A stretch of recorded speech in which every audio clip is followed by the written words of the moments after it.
Sabem que Karol Wojtyła usa dois métodos na sua filosofia, o seu personalismo, usa tomismo, ou filosofia aristotélica tomista, e fenomenologia que aprendeu de Max Scheler. Mas ele também, quando escreveu a sua obra principal, que está sendo traduzido do polonês ao português por alguém que está aqui, se chama Fábio. Então, o que faz? Quando ele estava escrevendo a sua obra principal, que se diz Pessoa e Ato, Pessoa e Ação, ele foi durante o Vaticano II, foi publicado em 1969, mas ele de algum modo foi incentivado ainda mais do que por seus próprios estudos, do fato que o Vaticano II, por primeira vez, a igreja estava usando uma linguagem personalista. Então, o que acontece? Que, por exemplo, o número mais citado por João Paulo II, do Vaticano II, é o documento Gaudium et Spes, que é uma constituição pastoral da igreja no mundo. É o número 22, por quê? Porque diz, realmente, somente no mistério do Verbo encarnado se esclarece o mistério do homem. É Cristo manifesta o homem ao homem. É dizer, o modelo de ser humano é Jesus. E é o que dizia o padre Milton, que os padres da igreja já tinham isso. Por exemplo, os maiores antignósticos são Santo Ireneu de Lyon e Tertuliano. Então, por assim dizer, os gnósticos trataram o corpo como algo ruim, algo maldito. A lama que usou Deus seria algo ruim, o Deus do Antigo Testamento. Porque lembrem que Tertuliano lutou contra Marcião, que é gnóstico. Então, se pode dizer que Ireneu e Tertuliano fazem uma apologia da lama. É dizer, lama, limo, pó da terra, contra os gnósticos, porque os dois dizem que quando Deus tomou o pó da terra, ou a lama, ele moldeou o homem à luz do homem que ia vir, Jesus. É dizer, às vezes pensamos que Jesus tomou a humanidade, mas Deus, quando criou o ser humano, já estava pensando no ser humano perfeito que ia ser Jesus Cristo. Então, já nesses textos, por que é importante isto? Porque durante o Vaticano II, os peritos teológicos promoveram o que se chama ressourcement, é dizer, voltar às fontes, tanto patrísticas quanto dos doutores da teologia medievais, principalmente Boaventura e Santo Tomás de Aquino. João Paulo II, quando fala da teologia do corpo, ele defende por quê teologia do corpo, porque já nas suas catequeses, nos anos, final dos anos 70, início dos 80, já começavam a dizer como falar de teologia do corpo, que é isso? E ele diz, o corpo entrou pela porta principal na teologia, graças à encarnação. Pelo fato que o verbo ter se feito carne, o homem, é a porta pela qual entra perfeitamente o corpo na teologia e se chama teologia do corpo. E ao final também da teologia do corpo ele diz que Deus quis que através do corpo se manifestasse o invisível, é dizer, o espiritual. Por isso esta manhã falei o corpo como uma expressão de um espírito. Depois veio outra pergunta após a conferência, a palestra de Joel, e isto vai ajudar a transicionar a esta última palestra. Que perguntaram, o que faço com minha família, com as minhas crianças, para ajudar eles a entenderem o corpo? Então, João Paulo II tem grandes esforços por superar um erro criado por Descartes, que dividiu tanto o homem que a pessoa coincide com consciência psicológica. Então, qual é o perigo disto? Que uma pessoa humana pode só se perceber e esquecer de se autoconhecer. O conhecimento tem como objeto o objetivo, o que a pessoa é. A consciência é percepção desse ato e de outras coisas. Então, se uma criança, uma adolescente, tem percepção de não coincidir com sua sexualidade, não podemos simplesmente dizer isso está bem. Porque todo ser humano tem que se integrar, se conhecer. É anterior o que a gente é do que como se percebe a pessoa. Isso é todo um campo de reflexão na teologia do corpo, de modo que antes de ter consciência se tem que ter autoconhecimento. Bem, agora apresento o nosso palestrante. Está aqui. Tá. Professor Felipe Neri. Eu uma vez tentei conseguir você, mas sei que tem muitas palestras e conferências.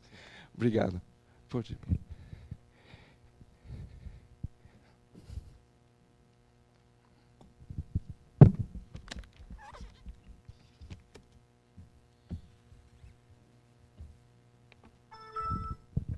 Então, o professor é presidente da Rede Nacional de Direito e Defesa da Família e diretor do Instituto Sofia Perennis, é também presidente palestrante do Observatório Interamericano de Biopolítica. E uma das temáticas que mais trata nesta luta, no sentido da ideologia do gênero, como está sendo, tem uma tentativa de levar esta ideologia através da educação. Então, por exemplo, tem uma palestra que é a implementação da ideologia do gênero na sociedade brasileira através do sistema educacional, ou também da deconstrução da família brasileira. Então, deixo a palavra a ele. Você quer também se introduzir? Boa tarde a todos. Uma alegria estar aqui hoje à tarde. Agradeço o convite. Saúdo também ao fundo o professor Joel, o vejo. Né? Deixa eu só observar meu tempo para que seja preciso. Eu peço a delicadeza de alguém que esteja cuidando do tempo, que me avise quando faltar 10 minutos, sem receio nenhum de levantar placa. Né? Muito bem. Apenas uma introdução, porque a temática ela é muito profunda e seria realmente da minha parte uma irresponsabilidade dizer que vou dar uma palavra em 1 hora. O que eu vou buscar em 1 hora é apontar alguns aspectos que possam orientar e alguns pontos reflexivos para um estudo pessoal, para que cada um, dentro dos seus próprios estudos, possam observar de uma forma mais ampla essa questão. Bom, como já foi dito aqui, a minha área é educação. Né?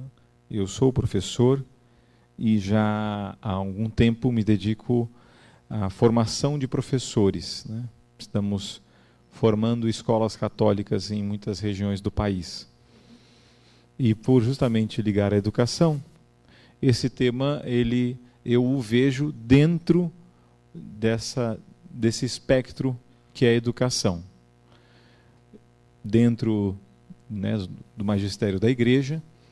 Porém, para a gente poder entender a formação da família e mesmo a questão do corpo, eu costumo fazer o seguinte caminho. Não estou dizendo em relação ao tema em si, mas para entender família, para entender o magistério da igreja em relação à questão do próprio corpo, da sua sexualidade, é fundamental nós elevarmos o nosso olhar. Sairmos da superficialidade de vermos o que está ocorrendo, os acontecimentos que arrastam o ser humano, que nos mantém superficiais, tanto na discussão, quanto para entender os problemas da família e ajudar essa família de fato. Então eu vou recorrer aqui a uma imagem. Eu me recordo de uma experiência que tive. Eu estudei um período em Madrid e não fui educado para as artes, isso na minha infância, mas como estava em Madrid, entrei no Museu del Prado e um professor já de idade se apresentou. Era um dia mais tranquilo, eu estava indo em direção ao guia do museu, mas esse professor universitário, já de mais idade, se apresentou à minha frente e disse que se eu gostaria de fazer com ele uma visita guiada. O valor era muito superior, não me recordo quanto era na época o guia do museu, 5, 7 euros, o dele era 45 euros. Como todo brasileiro, você já faz a multiplicação vezes 4. Mas a fala dele era muito convincente e eu fiz um percurso com ele. E realmente me valeu para muitas coisas. Entre elas, o fato de que quando me deparei no primeiro quadro de Velázquez, ele me perguntou: o senhor conhece Velázquez? Nunca tinha ouvido falar. Goya? Tampouco. Então ele foi me explicando quem eram aquelas pessoas, a diferença da técnica usada, a intencionalidade do quadro, e diante dos quadros que eu ali observava com ele, ele me contava a história. Com isso ele me ajudou a observar outras coisas, como por exemplo, ao olhar o quadro, eu o entendia. Eu não só tinha uma acepção dele, uma visão, assim, olhando, olha, bonito, né? Bem feito. Pelo contrário, é como que ele me desse condições, através de um conhecimento, a entender o que eu estava vendo. Muito bem. Eu pego esta imagem para justamente dizer: hoje somos reféns daquilo que chamo fenômeno, né? Porque vemos um problema, mas não vamos à causa.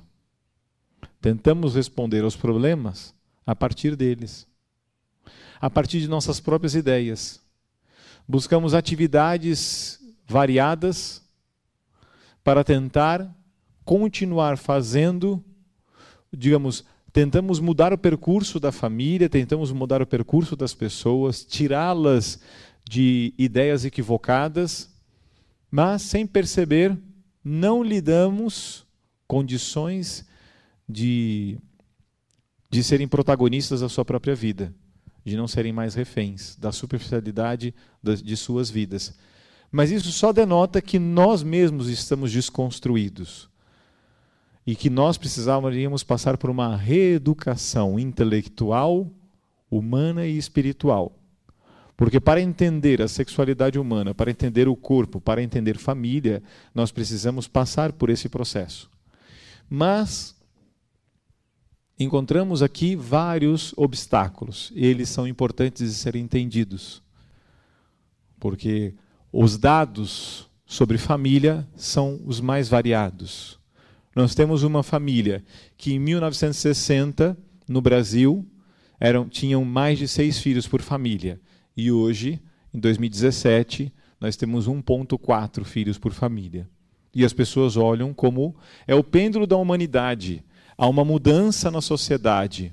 São os efeitos dos estudos da tecnologia, mas sem realmente rastrear e observar como chegamos a isso. O que significa ter diminuído o número de famílias? Como está o relacionamento do próprio casal? O que a família entende por educação de seus filhos? O que a família entende de sentido de vida? E nós, que estamos diante da família, procuramos dar algumas respostas. Talvez não dar respostas, mas nos colocamos a encaminhar esta família como cegos guiando outros cegos. Porque lemos meia dúzia de livros, porque conhecemos alguma coisa. E este é realmente o drama social. De fato, conhecemos muito pouco, não chegamos às causas. Por exemplo, falando de educação, me deparo com tanta gente preocupada com esse tema, E eu sempre pergunto, eu falei, olha, você sabe que a educação é uma arte, portanto é impossível de padronizá-la, e a educação, a pedagogia, é, portanto, uma arte subordinada à filosofia, porque educação é conduzir uma pessoa a um determinado fim. Então pressupõe que aquele que conduz sabe para onde conduz e sabe a trajetória. E ele vai saber isso a partir de onde? De um raciocínio filosófico. Ele tem as ideias bem adequadas. Ele sabe realmente as causas e ele faz essa trajetória. Se pegarmos essa segunda imagem e aplicarmos a questão da família, se dá o mesmo. Para auxiliar a família, é fundamental conhecer filosofia. E não digo filosofia dos autores, conhecer autores, conhecer meia dúzia de livros. Eu estou dizendo, de fato, adquirir um raciocínio filosófico, em que você é como se transforma num médico e que você observa, entendendo as causas, os acontecimentos, as consequências, e não se move simplesmente pelo fenômeno. Isso é fundamental para entendermos todas as causas, todos os problemas sociais. 150 anos de igreja, desses últimos 150 anos, vamos encontrar inúmeras encíclicas dos últimos 150 anos, a igreja mostrando os problemas sociais. O problema é que estudamos pouco. Estudamos algumas coisas pinçadas e não estudamos dentro de um quadro social para nos entendermos em onde estamos. Os documentos nos ajudariam muitíssimo. De 150 anos de papado, não? O que lá atrás, há 150 anos atrás, com o hoje, qual é a relação entre eles? Está nos mostrando uma sociedade. Há problemas nessa sociedade, há um problema que afeta a família de longa data e não é de agora, né? Então, para entendermos isso, precisamos dedicar uma vida de estudos. Então, sempre advogo em que o homem deve entender um dos primeiros princípios de sua vida. Sendo um ser intelectual, chamado à reflexão, ele deveria adequar a sua vida ao estudo. Mas a um estudo verdadeiro. Não é ler um livro, isso não é estudar. Não se estudava assim na Idade Média. Não? Ou seja, as pessoas liam em voz alta, depois passavam por todo o trabalho de síntese, ensinavam os demais. Havia todo um trabalho de memorização, um trabalho árduo e esforçado por adquirir uma vasta cultura para depois chegar a um trabalho dialético. Mas isso a família precisa fazer. Qualquer pai e mãe de família. Estamos dando placebo à família, ao pai e à mãe. Estamos mantendo sua vida muito empobrecida. Estamos mantendo ele refém das ideologias de uma sociedade cada vez mais embrutecida. E os dados vão expressar isso. Pelos dados, se queremos ver então o fenômeno, os dados mostram justamente o quê? Um declínio espiritual e intelectual. Essa é a equação própria para a violência. Você rebaixa a sociedade intelectualmente. Você retira uma vida espiritual, a equação sempre deu nisso, violência. E todos os tipos de vida precária que o ser humano é levado.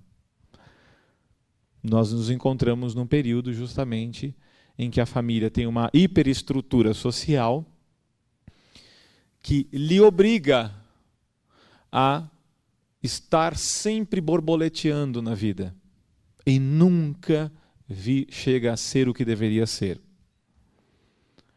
Isso diria Santo Antão há tanto tempo atrás. O inimigo, ele constrói laços para o homem.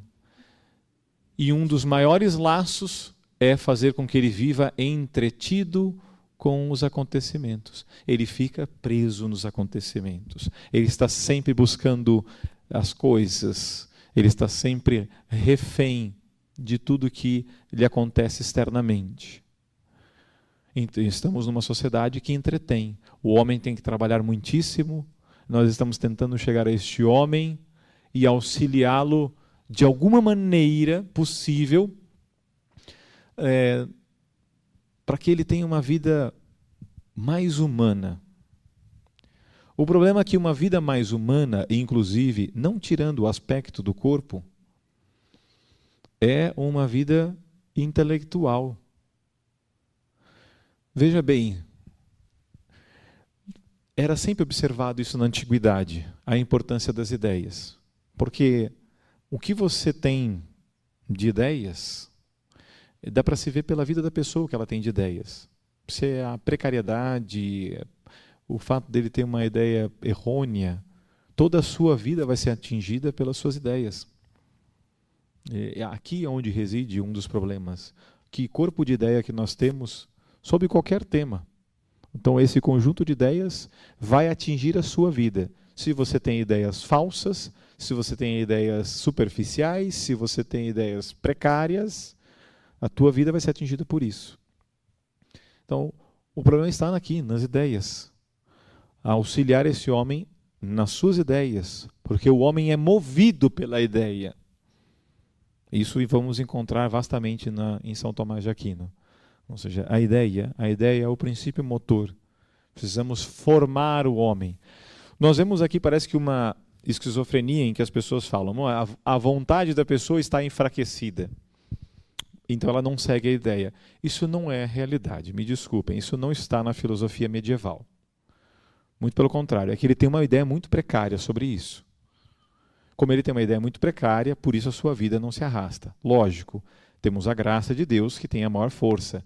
Mas o problema está nas ideias. Sempre esteve. Vamos dar aqui alguns exemplos bem simples. Veja, como nós não somos mais alfabetizados corretamente, então nós temos uma linguagem muito pobre. Nós nos expressamos de forma pobre. É o empobrecimento da linguagem. E isso mostra que a palavra verbal, ou seja, a palavra mental, está empobrecida. E mostra ainda, aprofundando mais, que o nível cultural está muito empobrecido. O que essa pessoa lê? Como lê? O quanto está lendo? Já não lê mais. Nós estamos numa sociedade baseada em tablets, celulares, internet. E mesmo nisso não se lê mais. E não se aprende a ler. Há 100 anos atrás, nós vamos encontrar, ou, por exemplo, hoje, você pode dar, nós damos para as crianças, a partir dos 11 anos de idade, um trabalho com as Lusíadas, de Luís Vaz de Camões. Alguns professores falam, mas isso é muito alto para as crianças. Eu falei que interessante, em 1910, no Rio de Janeiro, padre Leonel Franca, consta na história da educação de nosso país, saía do ginásio com 5 línguas, grego, latim, francês, alemão e inglês. Qualquer criança. E hoje ela não sabe nem português. Ela fala V, C, Q, T, não sabe nem expressar. Tinha um trabalho na linguagem muito profunda. Porque se entendia que a educação era esforço, era aprender a sofrer. Hoje a criança, vamos fazer com a criança o que ela quer, como ela quer e enquanto ela quer. Porque temos uma outra perspectiva educacional. Um grande erro. Estamos fazendo esse ser humano fadado a estar sendo teleguiado, massificado, a ter uma vida precária, social e familiar. Porque ele já desde o início, desde sua base, já foi educado de forma errada em todos os setores. Quando se obrigava a aprender o latim, e as pessoas relutam tanto com o latim, não sei porquê ainda, né? Ninguém foi alfabetizado no planeta Terra, até 100 anos atrás, se não fosse na sua língua. Era o latim, ou o grego, enfim, era o que era alfabetizado, assim se dava. Hoje alfabetizamos muitas crianças com o latim. E conheço vários, nós estamos fazendo isso com muitas crianças. E temos um outro ser humano. Eu estava dizendo no carro ao padre, falei, olha padre, a criança adquire um raciocínio lógico, uma abertura à abstração, à cultura que existiu em todo o Ocidente, a facilidade para as outras línguas. Unido a isso, todo um outro trabalho que era feito com a música, com a verdadeira música, com a estrutura do que é uma música e com outras tantas áreas. Por que estou dizendo isso aqui? Porque eu tenho uma família aqui. Se nós não voltarmos às causas, se nós não nos voltarmos a entender os problemas, se nós não nos voltarmos humildemente a olhar para trás e por um dever de quarto mandamento, como eu gosto de dizer, de aprender com os nossos pais da humanidade, vamos sempre ser reféns da nossa arrogância de queremos olhar para frente como eu sei, eu faço, eu aconteço, eu entendi os problemas e eu fico psicologicamente tentando dar respostas à família. Antes haviam problemas? Sim, mas havia uma engenharia própria de se formar um ser humano, de se educar um ser humano, que foi abandonada, para sermos sinceros conosco mesmo, que foi abandonada. O ser humano não é mais educado da forma como deveria, em todos os aspectos. Se formos elevar a questão humana, teríamos que começar elevando a questão espiritual. E teremos um ser humano mais humano. Teremos um ser humano adequadamente na sua vida corporal também. Porque ele vê a sua vida num todo. Ele não vê por partes, ou em esquemas, especificamente. Porque estamos sendo educados completamente de forma equivocada. A forma como se estudavam era diversa. O tempo de estudo. E isso se enquadra na família porque nós tínhamos que começar com a família antes da família se constituir. Teríamos que começar com os jovens. Eu disse isso agora na reunião de bispos, de um regional que estive. Falei, senhores, sejamos sérios. Dentro de 20 anos teremos um Brasil perverso. Isso é uma questão de xadrez. Quem quiser anotar, anote. Como um médico que faz um diagnóstico para remediar alguma coisa, nós temos uma estrutura educacional que está embrutecendo, está emburrecendo a sociedade. Nós lutamos muito contra o gênero no Brasil. E as pessoas falam, nossa, eu fazia parte desses. Que incrível! O Brasil foi o único país em que o gênero foi derrotado. Foi de fato. Isso é história da humanidade. A Europa inteira caiu o gênero. Por muitas razões que não levaria tempo a explicar. Aqui houve um entendimento para lutar contra o gênero. Aprendemos com os erros dos outros e analisamos a situação a partir de um outro olhar mais profundo para poder combater o gênero. Muito bem. Mas nós temos ciência que nós chegamos a resolver um probleminha e que os pais foram abertos a nos ouvir, preocupados com seus filhos. Mas quando palestramos para jovens, e falo por mim mesmo, que faço isso 4 a 5 vezes na semana rodando o país, tendo uma visão macro de país, os jovens, ninguém precisa me enganar, porque eu viajo bastante. Então, assim, os jovens estão tomados.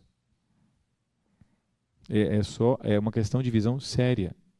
Não, os jovens querem Jesus. É mesmo?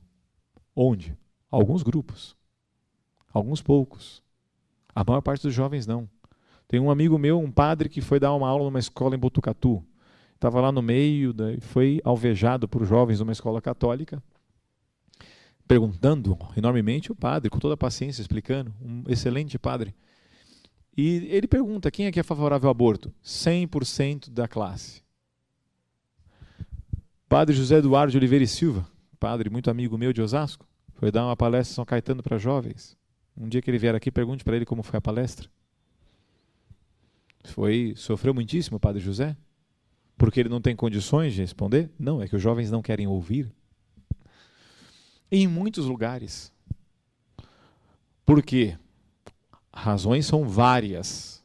Teremos uma família muito diferente dentro de 20 anos. Ou nos voltamos a entender as causas e de seriamente trabalharmos numa evangelização eficaz, ou vamos procurar dinâmicas, atividades para entreter os jovens e uma série de coisas que não levam os jovens à maturidade ao qual ele deveria chegar. O que eu ouço? Ai, professor, como o senhor é jovem. Obrigado, querido. Meu projeto de vida é ser sábio e velho. Não precisa ficar elogiando juventude, que juventude nunca foi, na antiguidade, nunca foi sinal de sabedoria e de coisa grande. Né? É só de gente matura. Quando fui à Espanha e entrei num colégio excelente, entrei numa sala de crianças de 6 anos de idade, o professor que ministrava a aula tinha 66 anos de idade. A jovem que estava do meu lado, estudando comigo para ser diretora de escola, disse, será que ele aguenta? Será que ele dá conta? Mais de 60 anos. E eu observava como ele lidava com as crianças. O que me chamava a atenção é que eles colocaram os melhores, os mais experientes, o vinho melhor para cuidar dos menores. Os mais incapazes estavam no ensino médio. Quem? Os jovens, dando aula. Aqui invertemos. Aquele professor que faz pirotecnia, que faz malabarismos e que todo mundo fala, nossa, queria ser que nem ele. Eu falo, Deus me livre e guarde. O professor bom é aquele que faz você se esforçar. Não é ele que fica fazendo pirotecnia na tua frente. É ele que te indica o caminho. E ele vai te mostrar o caminho a você sofrer. Fazer pirotecnia é gente que está tomando o seu tempo. Que está te enganando, na verdade. Que ele não tem conhecimento para te levar a isso. E vi isso numa escola. As coisas estão completamente confusas na sociedade. É uma cegueira geral. São cegos guiando cegos. Portanto, uma formação de uma família para entender, mesmo na visão de São João Paulo II, por exemplo, na questão do corpo, tem que se entender João Paulo II dentro do contexto social, tem que se entender João Paulo II dentro de todo um episcopado, ou dentro de todo um pontificado. Eu estava num seminário e a pessoa começou a falar coisas tão imprecisas sobre a teologia do corpo. E eu disse, você leu os textos filosóficos sobre isso? Você entende a filosofia de São João Paulo II para poder falar o que você está falando? Ou você leu meramente a catequese, uma ou outra, e você leva a catequese tentando na hora e você fala, porque você vai dar uma aulinha com aquilo que você está lendo. Isso não funciona. Isso é enganar-se a si mesmo e enganar os demais. Isso não funciona. Não é assim que se aprende, não é assim que se ensina. Quem pode ensinar? Quem detém conhecimento. Então precisa gastar esse tempo. Mas uma alegria estar entre seminaristas. Em minha casa é um seminário, eu falo isso para meus filhos. Aqui é o teu primeiro seminário. Aqui tem regras, não é bagunça. E aqui vai se aprender a estudar com seriedade. Aqui vai se aprender a rezar com seriedade. Né? Para que depois você não sofra com coisas que não fazem sofrer. Mas por quê? Porque é maravilhoso estudar.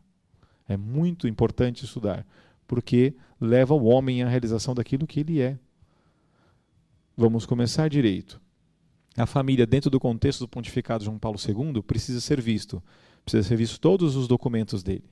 Ler cartas das famílias, familiares consórcio, Evangelium Vitae, todas que se conectam. E ver as falas de João Paulo II, até, enfim, é que as pessoas não ouvem o Papa. Esse é o problema. Elas ouvem o que querem, na hora que querem, porque gostam de alguma coisa. Não, acompanhar, né? O vigário de Cristo, ou seja, eu vou acompanhando o pontificado. Eu vou ouvindo e eu vou acompanhando. Porque eu vou construindo um quadro, como aquele homem foi me construindo. Eu vou construindo um quadro, eu vou entendendo a sociedade em que estou. Caso contrário, eu vou pegar aquilo para dar uma aula. Não. Com certeza não. Essa família passa por um problema que vai dissolvendo a família. Os autores são vários que vão trabalhando contra a família em vários setores. Por exemplo, na questão do que é ser homem, do que é ser pai, do que é ser mãe, do que é ser mulher, da infância e da própria família. São muitos e variados autores que escrevem contra a família há 150 anos. Quando os papas vão mostrando os problemas sociais, é interessante, paralelamente, vendo autores de vários sistemas políticos, filosóficos e tal, que escrevem contra. Aquilo não é romance, aquilo veio atingindo a sociedade. E existe todo um trabalho para atingir sociedade. Muito bem organizado. E não é teoria da conspiração. É conspiração de fato. Quem fala isso é o Papa João Paulo II.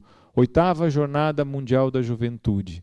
João Paulo II, do nada, começa a falar com os jovens que o século XX será considerado uma época de ataques maciços contra a família. E ele fala assim, exatamente assim: conspiram objetivamente contra a verdade e estão envolvidas instituições internacionais. Ele deu a pista para nós. Quando eu vi aquilo, eu fui acompanhando muitos textos do Papa João Paulo II para ver a quem ele estava se referindo. Que instituições? Quais razões? Onde querem chegar com isso? Quais são os instrumentos? Ou seja, é ver através dos olhos do Papa o que ele estava vendo ali. E encontramos vasto material daqueles que trabalham contra a família.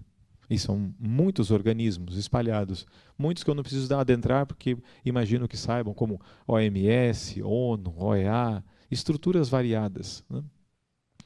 E que têm trabalhos muito sérios em relação à questão da família. Estamos vendo cada vez mais claramente isso ocorrendo em nossa sociedade.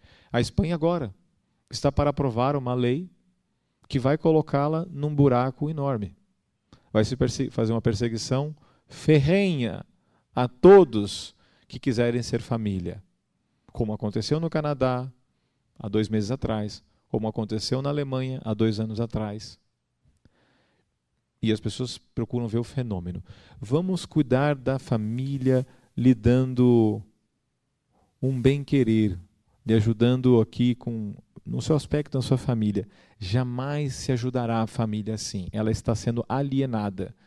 Nós temos que ajudar as pessoas mostrando o que está ocorrendo, ajudando e, obviamente, reestruturando a família. Começar, como dizia, pelos jovens. Vamos começar a educar jovens para se casar da forma como se casava, não como a família de agora, como a família de sempre.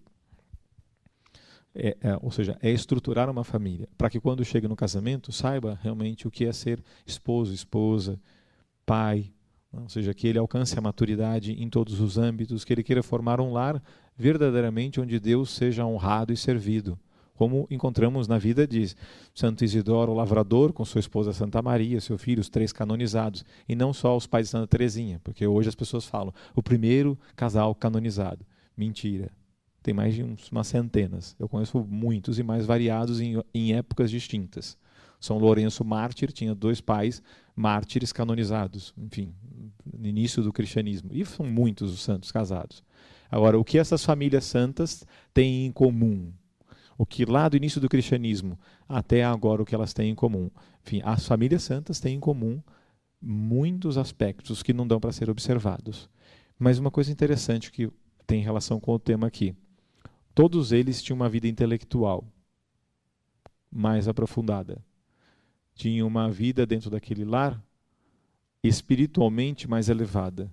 E a vida corporal, a vida de sua sexualidade ordenada e regida pelo seu intelecto e pelo espírito, não desconectada. O caminho não é ir pelo corpo, nunca foi, e nem o Papa João Paulo II disse isso. Isso é desconectar no seu pontificado. Jamais falou isso. Não é aqui o caminho. Inclusive, ele mesmo diz, é impossível construir uma cultura de vida numa cultura de morte. Enquanto você está colocando um tijolo de um lado, quando você vira as costas para pegar o próximo tijolo, tem alguém tirando o tijolo.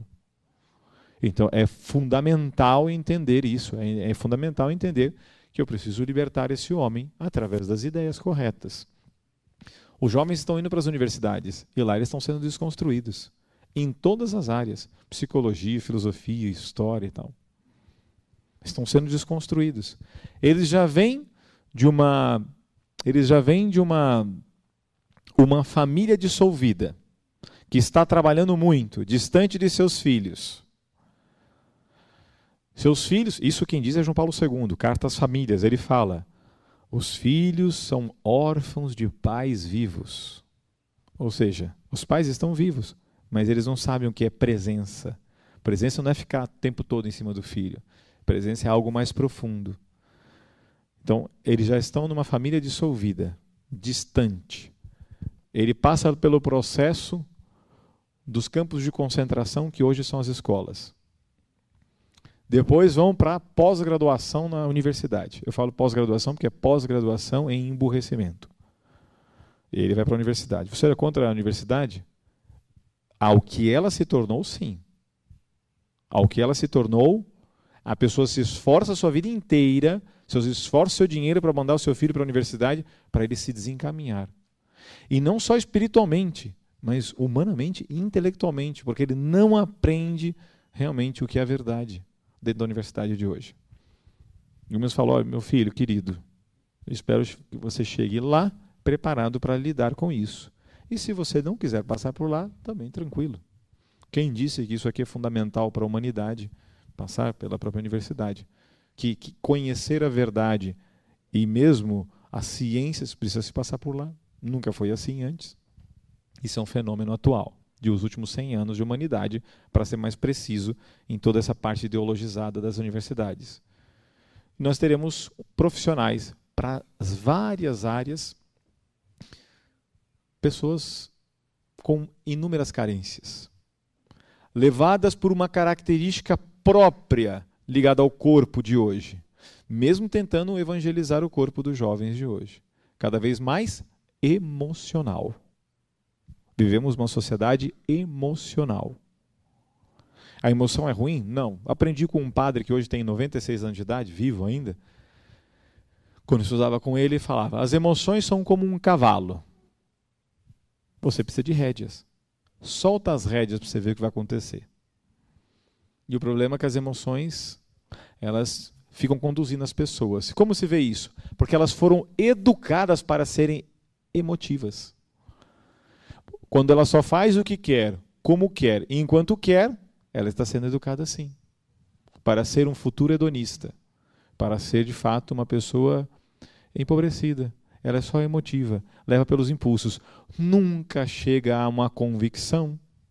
Porque a convicção é um processo de quem foi educado objetivamente na moral, no que é certo, no que é errado, no que é bom. Não importa se você vai sofrer com aquilo, você tem que fazer aquilo. Me recordo de um dia desses, um exemplo, que minha esposa bateu o carro. Eu soube depois pelo meu filho menor.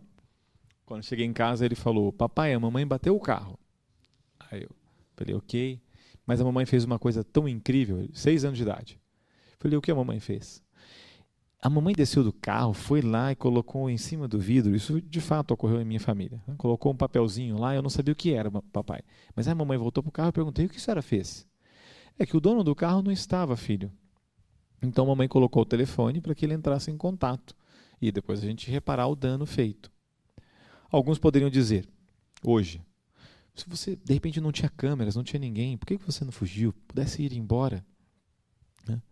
Vamos inverter a situação. Se fosse o seu carro sem seguro e encontrasse ele amassado com um papel, com um telefone, você ia agradecer muitíssimo. Então, se eu não gostaria de ser prejudicado, não posso prejudicar ninguém. Existe objetivamente um certo a ser feito. Tinha uma criança observando a situação. Né?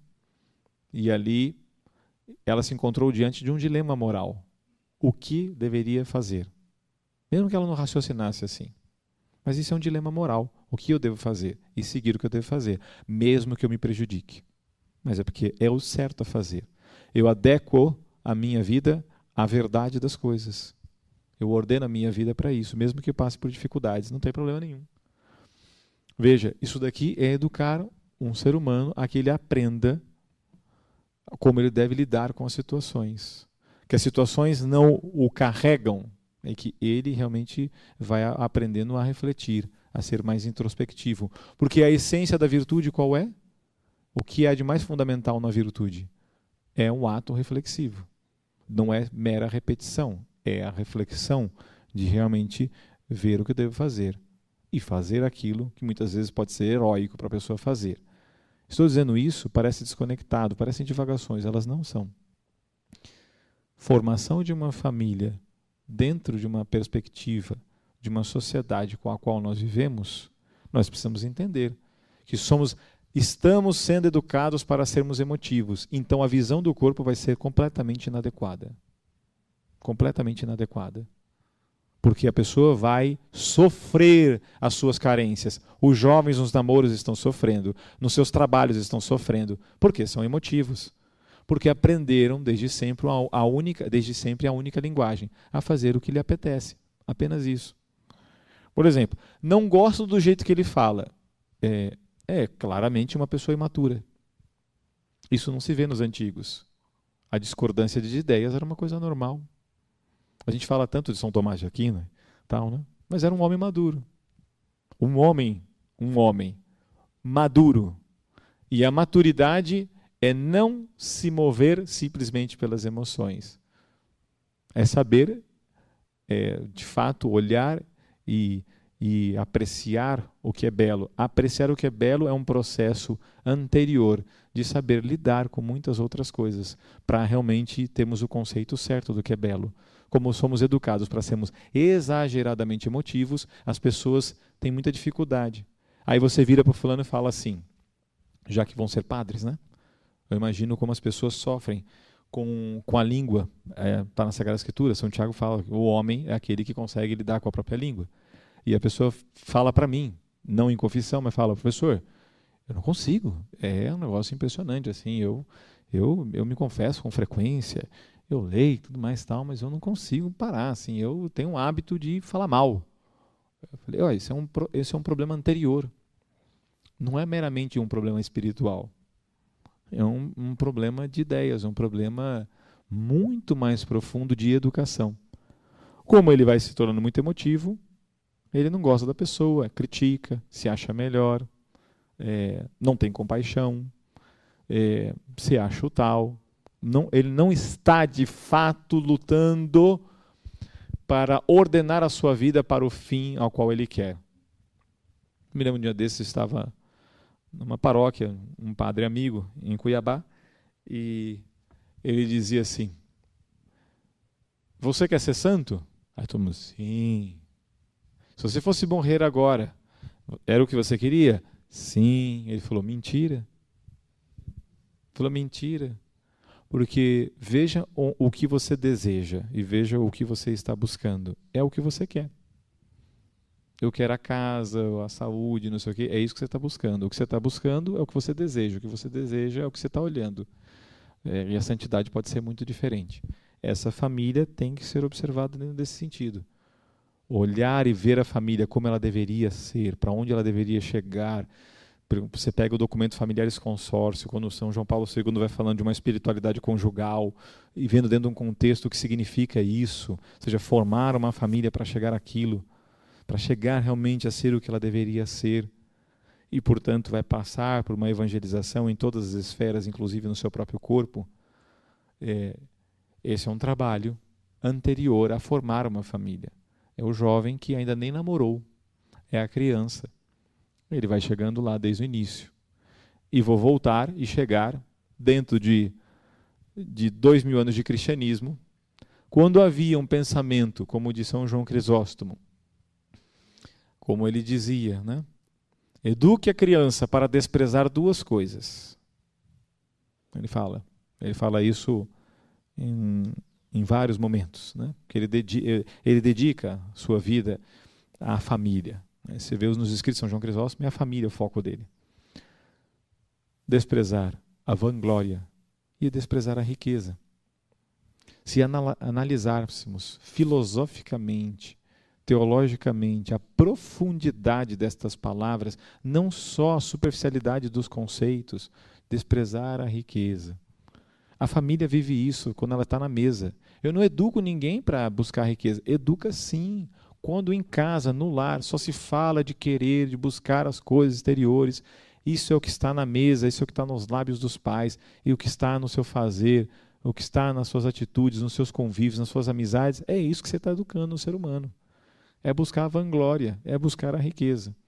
E ele vai mostrando isso quando ele comenta naqueles livros da patrística, quando ele está comentando Efésios, cartas de São Paulo, educar a criança na doutrina do Senhor, ele dedica 10 páginas a explicar isso. Ele faz uma analogia com a planta que é frágil e a planta que é mais firme, né? Que sofre todas as intempéries, os ventos e tudo mais, tal. É impressionante. Muito obrigado. Ele é impressionante porque ele mostra segundo o quê? Quem educa daquela forma, quem educa para as riquezas, para a vanglória, está deixando despreparado para a vida. E ele dá a engenharia de como deveria se educar a criança. Ele mostra lá desde o início. A quem compete as Sagradas Escrituras? Ao monge, ele fala isso, ou ao leigo? É São João Crisóstomo falando isso. A quem compete mais? Para responder isso, ele vai falar, é uma barca que está no alto mar e outra que está no porto. Ele fala que está no porto ali, tranquila e tudo mais, tal, é um monge. Tá. Quem está no alto mar? É o leigo. Falou, então é a ele que tem que chegar. Tem que chegar lá com as Sagradas Escrituras desde criancinha. E ele vai dedicar, para explicar isso, ele vai falar, foi feito isso com Jeremias, com Daniel, com Samuel e com tantos. E a igreja fez isso bastante tempo. Está na história da igreja. Pegando as crianças e começando por ali. Uma educação em todos os âmbitos da sua própria catequese. Uma formação da fé. Né? Ontem, num seminário, num congresso que eu estava em Foz do Iguaçu, uma senhora me perguntou qual o melhor livro didático de catequese que o senhor usa. Eu falei, a Sagrada Escritura e o Catecismo. Eu não uso material didático. Não me importa o movimento que me fale que tenha esse daqui muito bem feito. Eu falei, não aceito isso. Por quê? Porque você dá o material didático, ele não lê as Sagradas Escrituras e não lê o Catecismo. Ele vai seguir aquilo que está ali. É isso que vai acontecer. Você começa a fazer algumas perguntas mais profundas para aquela pessoa, para aquele leigo, e não sabe nada vezes nada. E ele virou catequista. Essa senhora, eu falei, mas não, querida. Não consta na história de São Pedro e de São Paulo que ele falasse assim, São Pedro, é sobre Jesus, espera que eu vou ali na minha estante pegar um material didático, eu vou ver melhor e eu já volto para te responder. Né? Ou qualquer um dos grandes santos. Não tinha isso. A pessoa tinha entranhada na sua vida, nas suas ideias, o que ele falava para comunicar a verdade. A gente faz pirotecnia na vida. A gente quer responder as coisas através de livrinhos. Mas sem uma vida intelectual e uma vida que conjugue isso. Isso é para todos? Sim. A igreja sempre pensou isso para todos. Não é para elite, para alguns poucos. Não, a igreja sempre pensou isso. Isso está na história registrado em vários momentos. Quando se educava deste modo, nós tínhamos um outro tipo de homem, que lidava com as contrariedades, com os sofrimentos, com muito mais naturalidade. Hoje, se um jovem que vai casar, perde o celular, quebra o celular, rouba-se o celular, ele tem quase um infarto. Ele quase morre com aquilo. E se ele não tem... Mãe, por que ela tem um iPhone 7 e eu não tenho? Eu ouço isso sempre. Mãe, mas eu quero. E faz a mãe se dobrar a ter a coisa. Os pais estão alienados. Por isso nós temos que ver num contexto muito mais amplo as situações. Vir aqui e falar sobre... Em São João Paulo II, questão do corpo e tudo mais, os senhores têm as catequeses. Seria absurdo para mim ficar repetindo o que está lá dentro. Para isso, vocês têm o livro. Eu queria levantar uma reflexão. E a reflexão é, as crianças são muito mal evangelizadas. A prova está aí. É só ver o que está acontecendo com os cristãos. Né? Se dá placebo para eles. Eles já estão sendo evangelizados não da forma correta. Uma família dissolvida. A escola, que é uma colônia de bactérias. Porque é isso que virou a escola. Minha esposa é farmacêutica, por isso que eu uso essa imagem. Uma plaquinha, sabe quando você vai semeando bactérias? É o que virou a escola. Você só semeia bactérias na cabeça dessas crianças. Aí ele chega na universidade e ali já se proliferou completamente. Já tomou o indivíduo. O que você tem depois? Um fulano que fala, eu sou católico, mas ele não sabe o que é ser católico. Eu estava em Bauru, a plateia de 600 pessoas, conversando com as pessoas ali de volta. Por eu falar algumas realidades simples, eu via no olhar das pessoas um impacto assim de, meu Deus, verdade. E quando conversavam comigo, falavam assim, olha, eu senti como se eu fosse a pior pessoa do mundo. Eu tinha dito apenas o seguinte, uma coisa simples que ocorre na vida de um casal. Eu falei, você reza na sua casa? A maior parte das pessoas não faz oração. Eu falei, eu já sei, você reza de manhã e reza de noite. E reza na refeição. Às vezes não. Às vezes fala, quando chega de noite, está muito cansado e dorme. De manhã, está muito cansado para rezar e não reza. Na hora da comida, esqueceu de rezar e come. Então já não reza. Reza no domingo. Também não reza no domingo na missa. Porque fica disperso em tudo quanto é coisa que acontece na missa também. E fica em várias coisas também. E nunca gasta um tempo com oração. E dali eu fui fazendo uma série de digressões para mostrar, olha, o conceito de oração que você tem, Você tem uma estante de livros na sua casa? Ou é só uma televisão de 150 mil polegadas? Né? Com um sofá enorme e tal. Tem livros ali? Conversa sobre livros? Ou o que você entende sobre oração? Muito bem. Se você não tem nada disso, com toda certeza o seu filho nunca vai amar a Deus.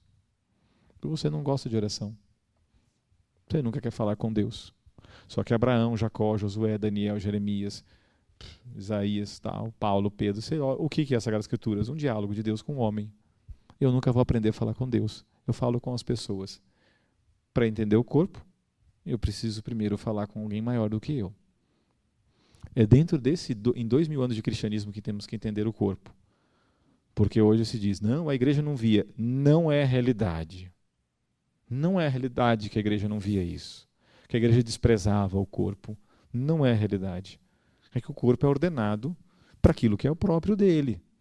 Ou seja, nós somos espíritos, seres que estamos indo em caminho ao céu. Vamos aprendendo a viver melhor a nossa vida humana a partir de uma visão de realidade, uma visão sobrenatural. Eu olho a partir desse olhar as realidades que vivo. Dom Columba Marmion escreveu escreveu vários livros, enfim, conferências. Ele fala a respeito disso em suas conferências, ele falando, ou seja, adquirir uma visão sobrenatural fará com que a pessoa tenha uma vida humana melhor. Era uma coisa normal e natural antes. Então, se a gente quer levar uma pessoa a viver a sua vida, a sua sexualidade, né, é melhor realmente ajudarmos em outros aspectos, né, as pessoas, senão elas serão reféns de tantas e tantas ideologias. Termino dizendo, não sou pessimista, muito pelo contrário, sou muito realista, porque há 17 anos atrás, através de um grande sacerdote, que me disse assim, entre tantas coisas, nunca vou me esquecer desse momento que ele falou. Se uma pessoa quer algo, ele ordena a sua vida para aquilo que ele quer. Não importa o que ele queira, ele ordena. Se você quer ser verdadeiramente, quer realmente chegar àquilo que Deus quer de você, você precisa ordenar a sua vida para chegar lá. Os percalços serão muitos, mas você precisa aprender a adquirir uma forma mental de observação do que você, de olhar se você está realmente seguindo esta ordem no seu dia a dia. E gastando 2, 3, hoje 4 horas de estudo diário, não para um diploma, não para um cargo, não para ganhar dinheiro, não para nada, porque eu não aprendi na universidade a raciocinar. Quando realmente entendi que o estudo diário aperfeiçoava o próprio ser humano, falei, vou adequar isso daqui. E lendo muitíssimo, e continuando lendo, espero ter mais uns 30 anos de vida para chegar a isso também, se Deus quiser dar, que precisamos ajudar a família a fazer isso. Ter tempo de leitura, de bons livros, para se fomentar ideias dentro do lar, para se voltar à simplicidade de uma vida em que havia isso dentro do lar, de oração e tal. As coisas simples, a vida é voltar para a simplicidade. Né? Quando me perguntam, olha, o senhor deixou as coisas e tal, é difícil de viver? Não, porque são ideias falsas. O que nos faz sofrer é ficar desejando demais as coisas. Né? Isso nos faz sofrer muito. Outros sofrimentos, eles são reais, mas aí você vai aprender a lidar com isso. Eu que, na verdade, como um pai de família, eu posso, dentro de um panorama, olhando a igreja, e, enfim, estudando durante muito tempo São João Paulo II e lutando nos trabalhos em defesa da família, como estamos fazendo dentro da ONU, dentro da OEA, em tantos os ramos, e preocupado com isso, tenho dito sempre, dentro deste cenário, precisamos ajudar a família a voltar a algumas coisas simples que se faziam naqueles lares santos. E uma das coisas era em aumentar o nível de ideia delas. Não simplesmente falar algumas coisas imprecisas, superficiais, rasteiras. Não, temos, olha, mais que te dar uma ideia, eu vou te dar um livro. No meu direção espiritual, eu vou agradecer sempre a esse sacerdote, porque nunca li tanto na minha vida com um padre como ele. Não, você não entendeu isso aqui, olha, eu vou te falar algumas coisas, mas eu vou te dar tal livro. E você vai me voltar e vai me dar um retorno sobre isso. Eu olhar e falei, sério? Eu falei, nossa. Eu lembro que ele foi à Espanha, voltou, e estava no meu noivado, ele me deu 30 livros assim, de presente, Nós éramos muito próximos, né? Se cada padre for fazer isso para os seus dirigidos, imagina, vai ficar pobre, mais ainda. Mas no meu caso, ele me deu 30 livros. Falou assim, olha, para casar precisa saber isso aqui. Eu falei, uau. E aqueles 30 livros versavam sobre temas dos mais variados. Antropologia, filosofia e tal. E eu cheguei para ele depois, né? Já casado, com filhos, falei, padre, talvez nem todos façam isso, mas que ali tinha uma verdade no que o senhor falou, era incrível. Porque aquilo só me ajudou melhor ainda. Ou seja, a respeitar a minha esposa, a olhar a minha esposa de uma outra maneira. Né? Porque falam o que para o casal? Todo mundo tem que brigar. É uma mentira isso. Né? É possível sim respeitar a pessoa, aprender a tolerar, aprender a esperar, aprender realmente a lidar com seus erros também. Né? Enfim, a pessoa vai viver melhor. Paz interior também. Quando ela vai se adequando espiritualmente, ela vai adequar o seu corpo também. E sua sexualidade especialmente. Termino com uma última coisa que eu ouvi de um padre querido, que eu não vou citar o nome. Ele falou, olha, eu estudei muito teologia do corpo. E é um padre muitíssimo inteligente. E eu tenho ouvido muita gente que também leu teologia do corpo. No confessionário não funcionou. Com os homens, não com as mulheres. Eu falei, como não funcionou? É um papa, é um santo. Ele falou assim, mas ainda tem que aprender uma vida moral. Ainda precisa aprender o espírito. Porque eles ficam na poesia e não entendem que aquilo é um pouco além, né? E é mais poético e tudo mais e tal. Não conhece isso? No confessionário não tem funcionando. O fulano começa a adentrar em mais coisas e ainda peca mais, muito mais. Eu perguntei a um outro padre e ele me disse, tem muita verdade disso. Então eu só posso concluir uma coisa. Temos que voltar às ideias mais simples para educar realmente uma família. Caso contrário, se a gente começar a só pensar no corpo, vamos dizer no corpo. O corpo vai ser adequado pela vida espiritual, com toda certeza. Ainda que todo mundo me diga hoje isso, a experiência mostra outra coisa. Enfim, abro as perguntas, né?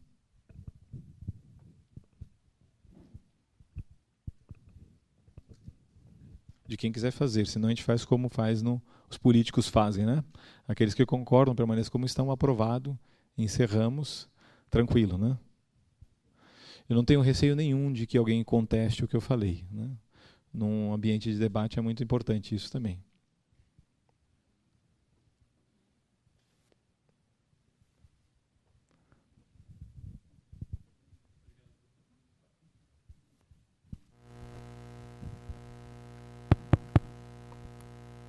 Obrigado, professor. O próximo sínodo convocado pelo Papa é sobre a juventude, falando de toda essa problemática. Qual seria um resultado favorável que propiciasse toda essa preocupação que o senhor discorreu ao longo de toda essa colocação? Bom, eu não sei como vai ser direcionado, não sei como vai ser realmente esse encontro, né? Mas nós temos um fenômeno ocorrendo com os jovens. 2, uma desconstrução da juventude, então estamos vendo um jovem sofrendo muitíssimo. Isso está perambulando pelas nossas ruas. Né? É só você ver nas raves, nos bailes, enfim, na escola, cada vez mais. Tá. Ok, mas e dos jovens que estão na igreja também? Me parece que seria importante analisarmos a catequese. Isso eu penso sinceramente que deveríamos analisar a catequese. Ali eu acho que seria uma fonte muito profunda de melhora e de auxílio verdadeiro aos futuros católicos. Eu digo isso pelo seguinte, né? Dando elementos bem concretos.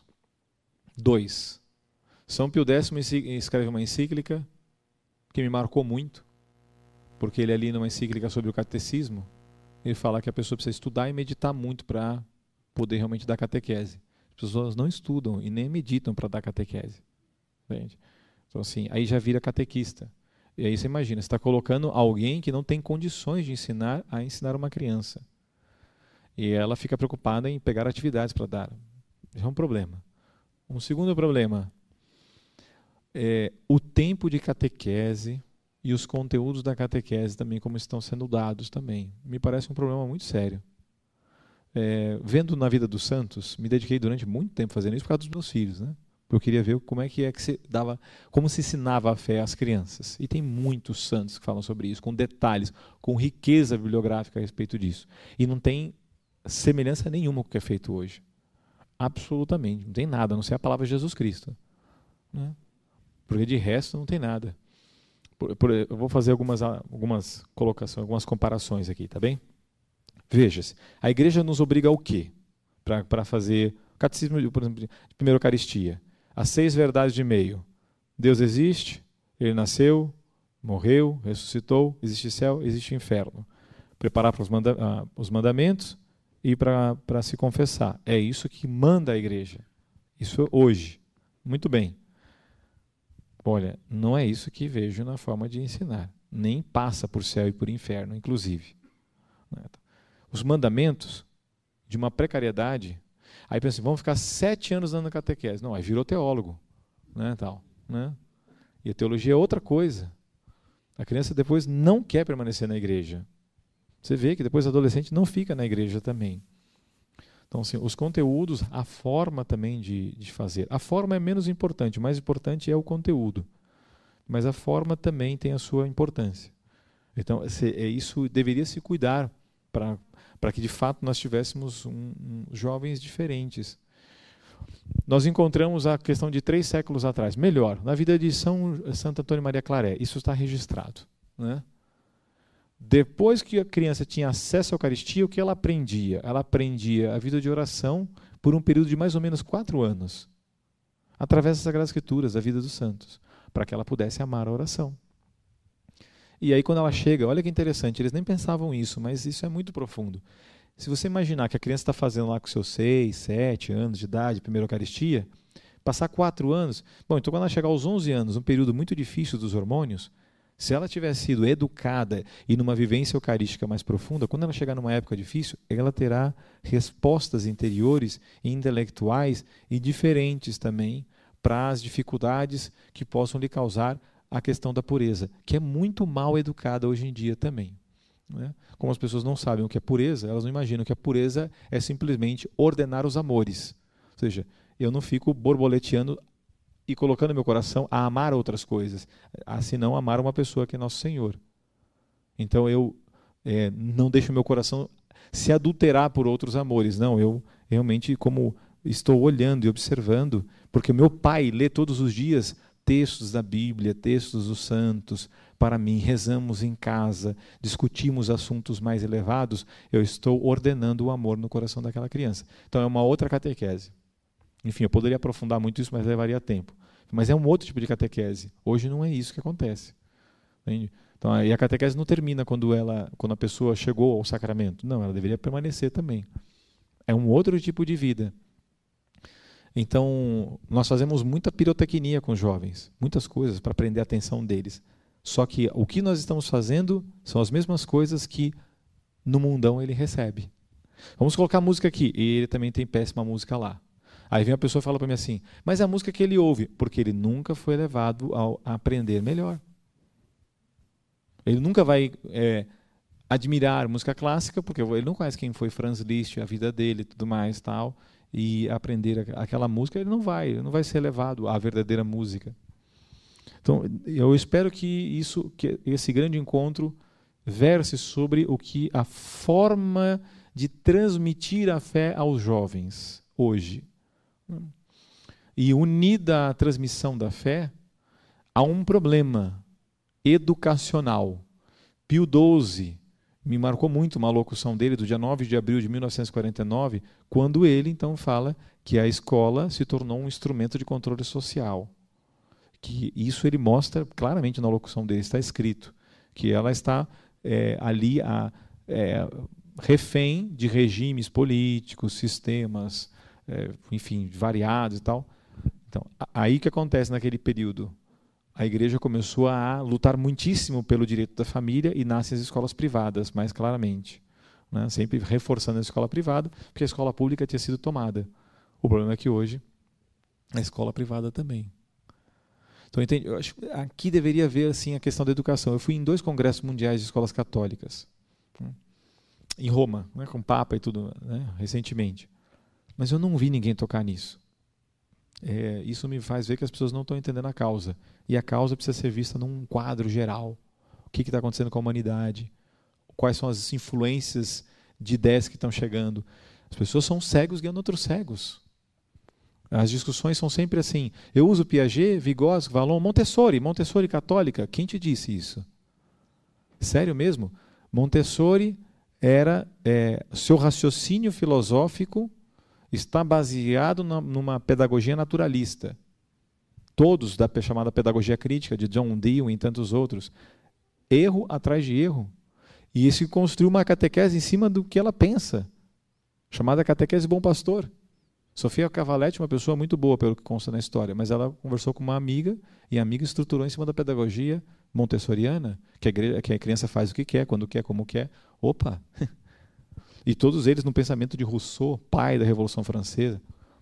Quer entender pedagogia? Entendem que ele está fundamentado. Quais são os seus autores? Quais são os seus filósofos por trás? Aí você vai ver onde ele está te conduzindo, para onde ele está te levando. E estão nos levando à ruína. Os jovens estão sendo levados a isso. Porque os filósofos observados, as ideias observadas dentro da catequese, dentro da escola e dentro da universidade são falidos e estão falindo o ser humano. Então eu espero que trate disso. Se não tratar, não tem problema. Nós estamos tratando disso no Brasil. E nós vamos tratar enquanto eu tiver vida, pelo menos, e enquanto meus amigos, enfim, estamos fazendo isso por amor a Deus. Né? E é o que vamos buscar em toda a nossa vida. Por isso estamos lutando para fazer escolas católicas, formar os professores antes de entrar, formar muitos pais também dentro dessa visão também. Numa visão que é olhar para trás. E é olhar para trás e aprender com os antigos. Né? Não, eu não tenho pedagogia pessoal, a minha pedagogia é a igreja. Mas isso é precário. Não, não, não. Já foi feito isso. Eu quero só colocar as coisas de volta onde elas deveriam estar. Espero que seja isso que aconteça com os jovens. Essa é a minha perspectiva. Voltemos a ordenar as coisas corretamente.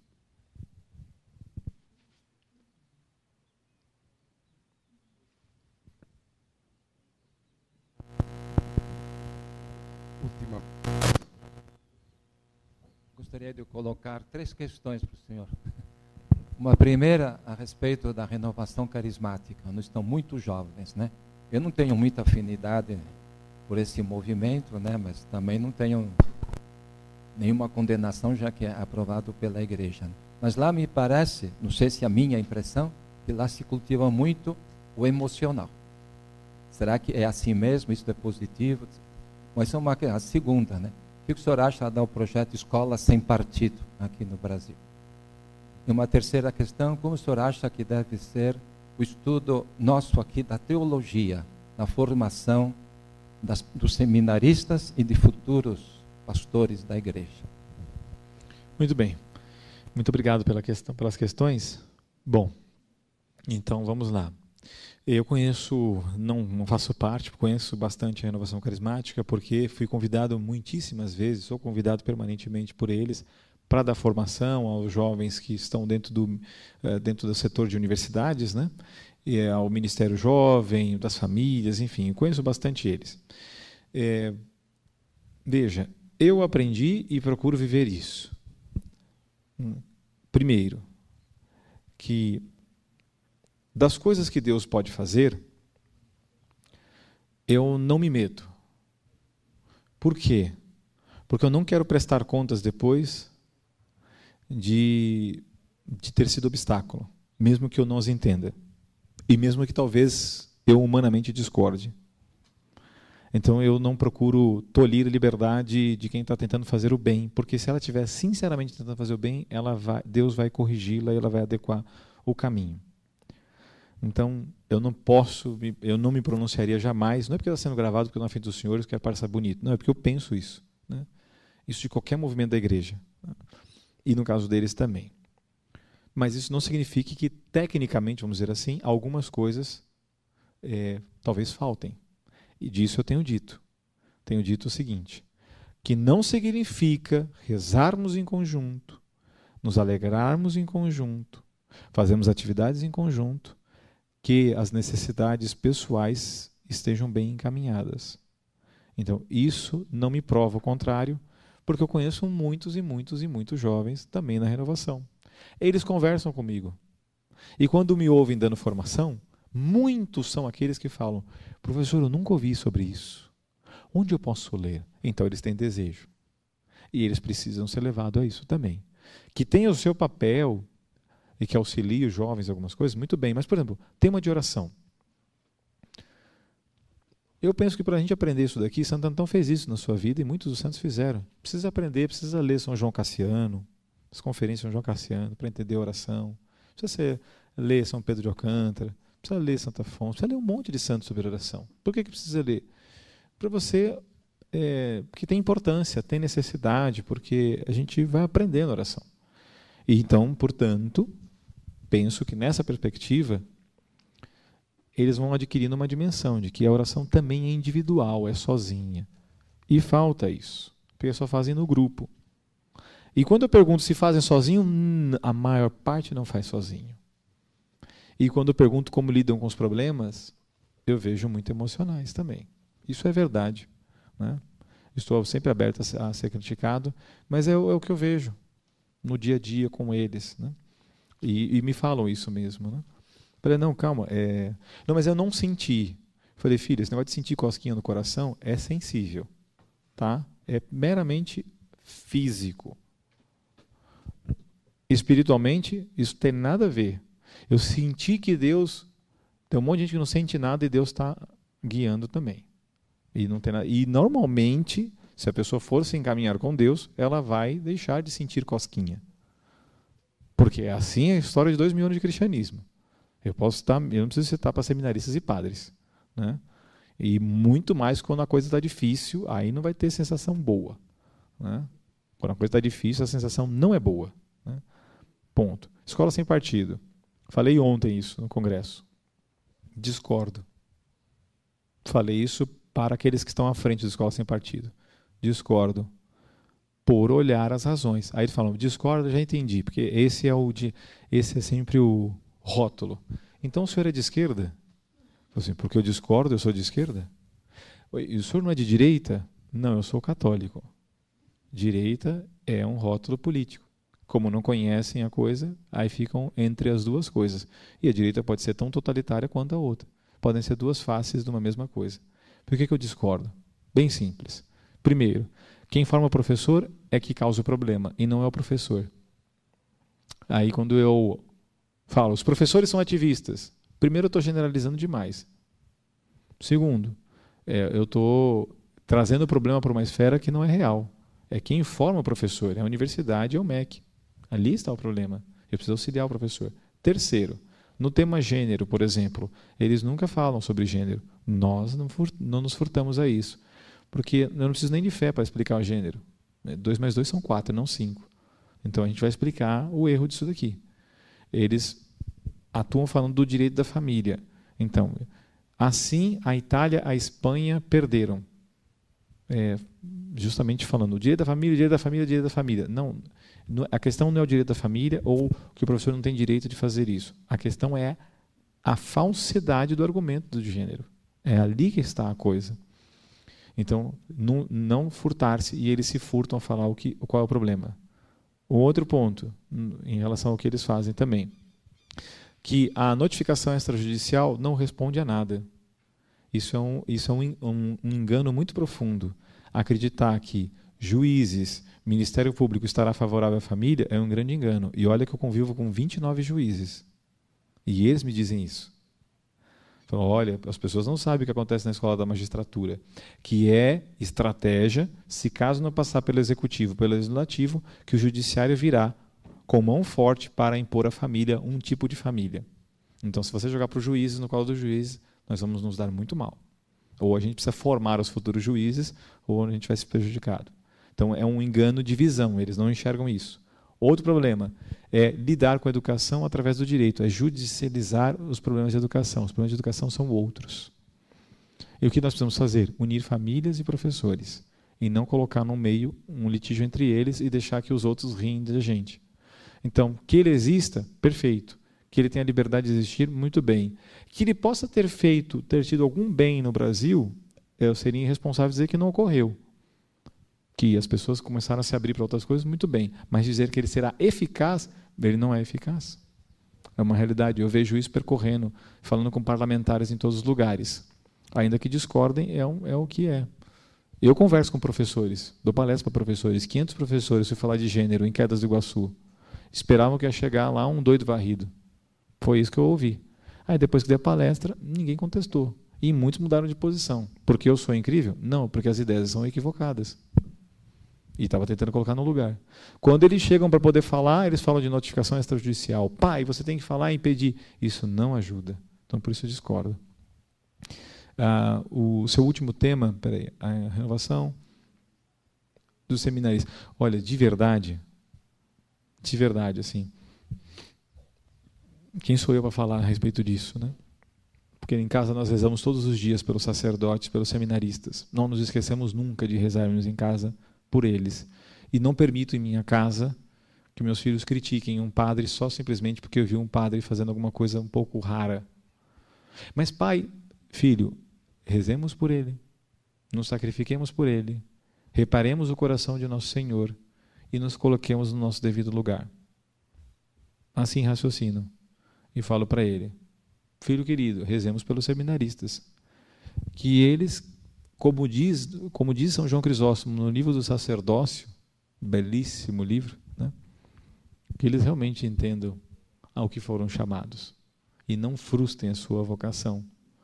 Que realmente, como Santa Madalena de Paz também dizia, se os homens soubessem o valor dos sofrimentos, roubariam uns dos outros. Muito bem, bem-vindo ao cristianismo. É isso que penso.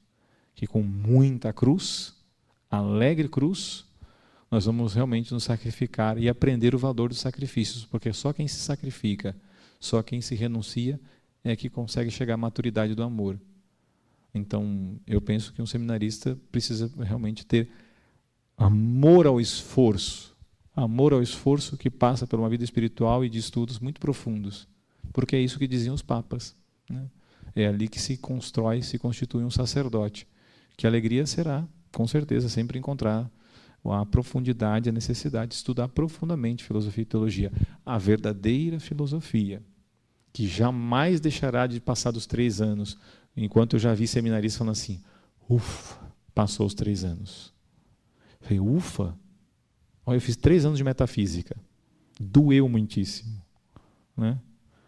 E ainda fico necessitando dela para poder entender as coisas. Ela nunca vai passar. Quando ela passa é que gera problemas.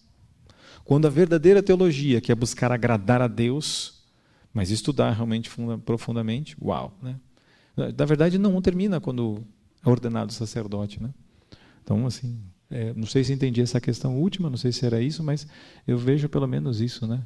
Que alegria estar na frente de seminaristas. Rezamos sempre por todos, em todos os lugares. Lá em casa todo mundo reza, pelo menos por eles. Dá tempo de uma última questão? Não sei o tempo também, enfim. Já terminado? Então, bom, minha consideração final, eu agradeço novamente ao convite, ao tempo aqui de me ouvir e, enfim, para quem forma família, só posso dizer, o caminho realmente é orientar as pessoas, é orientá-las num caminho, né? E sei que parece muito óbvio, mas orientar é muito profundo. Realmente é fazê-las ler e é fazê-las ter uma imagem clara sobre o que é família, como uma referência, e adequar a sua vida a isso. E aí a sexualidade, o corpo, estarão adequados. Por incrível que pareça, esse é o pensamento de João Paulo II. É o que está em todo o arcabouço das encíclicas dele. Adequar o homem àquilo que ele deveria ser. É uma ideia bem simples. Muitíssimo obrigado aos senhores também, a todo o tempo, às senhoras também que estão aqui. E peço então orações também, sinceras orações por minha família, pelas iniciativas apostólicas que estamos fazendo também. Contamos com as orações dos senhores.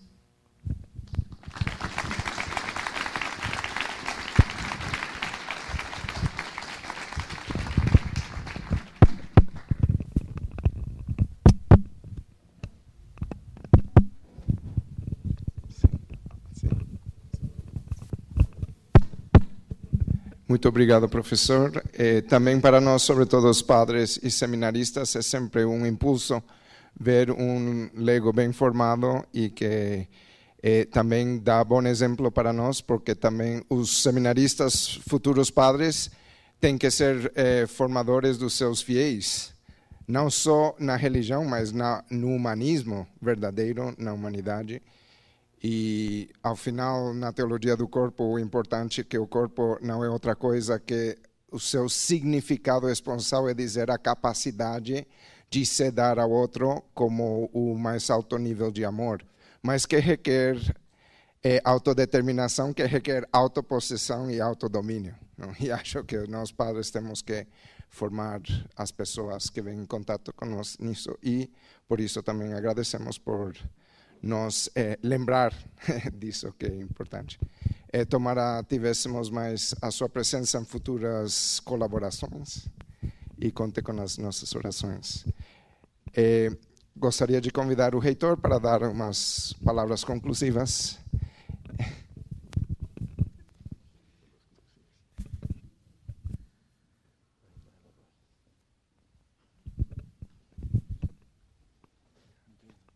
Não me resta só se agradecer mais uma vez, convidar-les agora a partilharmos juntos o momento mais alto do dia, que é a Eucaristia.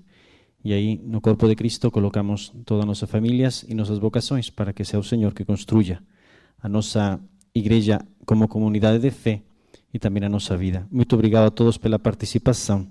E terminamos com uma oração. Em nome do Pai, do Filho e do Espírito Santo. Amém.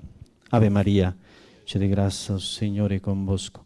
Bendita sois vós entre as mulheres, e bendito o fruto do vosso ventre, Jesus. Santa Maria, Mãe de Deus, rogai por nós, pecadores, agora e na hora de nossa morte. Amém. Glória ao Pai, ao Filho e ao Espírito Santo. Nossa Senhora Aparecida, em nome do Pai, do Filho e do Espírito Santo. Amém.